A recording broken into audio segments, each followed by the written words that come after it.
Hey guys, HF Masters here, and today we are reviewing the Quake Mech from the LEGO Ninjago movie. This set retails for $90 in the United States and comes with 1,202 pieces. And I gotta say, from the front, the set looks pretty cool. It's got some like missiles firing. There's 5 minifigures, and we got a nice picture of the Quake Mech in the front. And then, of course, on the back, it shows off some of the features that we will be going over in the review. But now let's open this up.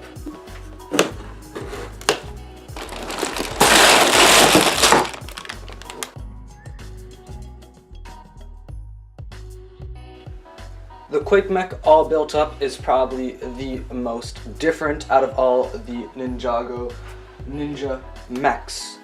And there's a reason for this because, well, in the center there's just one gigantic wheel. And if you haven't really seen anything about this, you're probably wondering how it stands.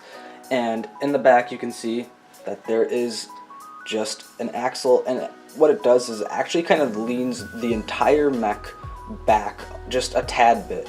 And when you can actually grab the mech and you angle it downward, and that's how this set wheels, which I think is pretty cool. It works really well. And I think it's quite a interesting kind of feature that they've done to actually have this roll and still stand. It really works well. It's a nice execution, really good for playability. And in fact, just in general, the wheel is pretty detailed. As you can see, they have not been skipping out on any of these details. You see they've got the tube, they have the gear, which some may hate, some may like. I think it works for this. You have some small little detailing on the wheel, and it's just in general really cool, really nice, and I have to say, just a really good job, good execution by LEGO. Now probably the second coolest thing is probably going to be the arms, at least in my opinion. I will say, with the arms, it is a bit heavy. I have found that angling the arms upward, it does kind of struggle a little bit. That's just a little bit of a small flaw that it has. Not really too big of a deal though, because the arms look awesome. They can move up and down. There's actually a ton of posability for the forearms. It's quite impressive. You can turn it. Just so many things happening here. You can just move the entire arm up and down. The fingers also have so much articulation, which is crazy. And then the one big feature with the arms is on the top part there is an area that says Quake on the right side, or has a kind of like monkey holding like Wi-Fi bars or something. I don't know. I don't really know what that's supposed to be. But each of those does have a flap which can open up, and you can see there's 8 speakers inside. And the top 4 will not shoot.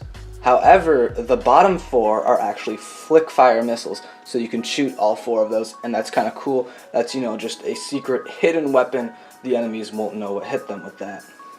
And of course, in the middle, you've got these giant speakers, and you open it up, and you see Cole just jamming out. He's got his records there. He's just, you know, jamming out. He's controlling this mech, and he's really causing some havoc. I gotta say, really like this.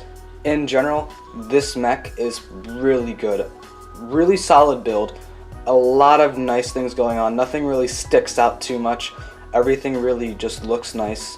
Probably my only big complaint about this set, besides the kind of arm situation that's going on with the like too much weight on, is probably the flags. I do wish that the monkey and the Quake would be a little further apart. It just feels a little too close, and it feels like they're kind of like just taking up each other's space. But other than that, I really have to say I do like just the build in general, really solid and really nice. This set includes 5 minifigures, being Mike the Spike, Crusher, Fred Finley, Misako, and Cole. I'm just going to take a very quick look at Mike the Spike, because the only thing new about this figure is the name Mike the Spike. Nothing else is new about him. Cool figure though, I like him, nice to have him again. Here's just a quick look at just the figure, the front and the back. And of course he has a fish spear-like weapon. The next figure is Crusher, who is pretty cool. I like this figure a lot. Nice printing going on. He does have two different faces, one expression on the front and another expression on the back. Sadly, you can't really see it with the whole like orange crab mask thing on him, but I will take that off for you guys to see.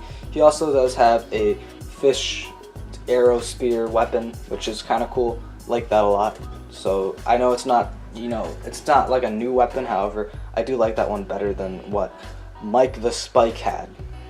Alright, we have the reporter Fred Finley, and I do like this figure. However, there really isn't too much going on with him. He has a nice suit, a cool microphone, and that's really about it. Very generic civilian figure, exclusive to this set. However, nice addition, and I do like him.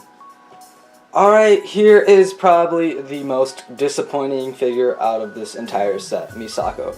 Gotta say, she looks really awesome, really like her, nice printing, cool weapon. But then you get to the face, and the face is just so bad. It's ridiculous. If they would have just kept it all yellow, it would have been so much better. But, now we have this kind of weird thing where it's like, they did black and then they did yellow on black and it just doesn't work. It's so awful. But whatever, still looks good, so that's a plus. The last minifigure is Cole, and this is a figure that we've gotten plenty of times. Nothing new here, just gonna take a quick look. I do like the hammer build, still really cool, just nice little thing. And in general, I do like the Cole figure. Not my favorite of the ninja, but still a good version of Cole. Overall, I really like the Quake mech. There's a lot of good stuff going on here that I've mentioned earlier in the review, and in general, this set is really good. Now, the only big issue with the set is going to be the price. A lot of, hardcore fans of the movie are going to be able to get this. However, there are hardcore fans that are younger. They won't have $90 to spend. Luckily, this is coming out around, the Christmas season, and I will say I would definitely recommend this set for anyone that has just a kid that enjoyed the Ninjago movie, because this set is really good, plays really well, really unique feature, and the figures in general are pretty solid. The only one I don't really like is Misako, and in general there's not really too much I dislike about this set. The only really big, huge complaint that I didn't mention during the Quake mech section is the fact that there's no area to put Cole's weapon. However, you could just easily put that with Misako or someone else. But overall, I really like this set. I would definitely recommend this set. Until next time, this is HF Masters saying goodbye.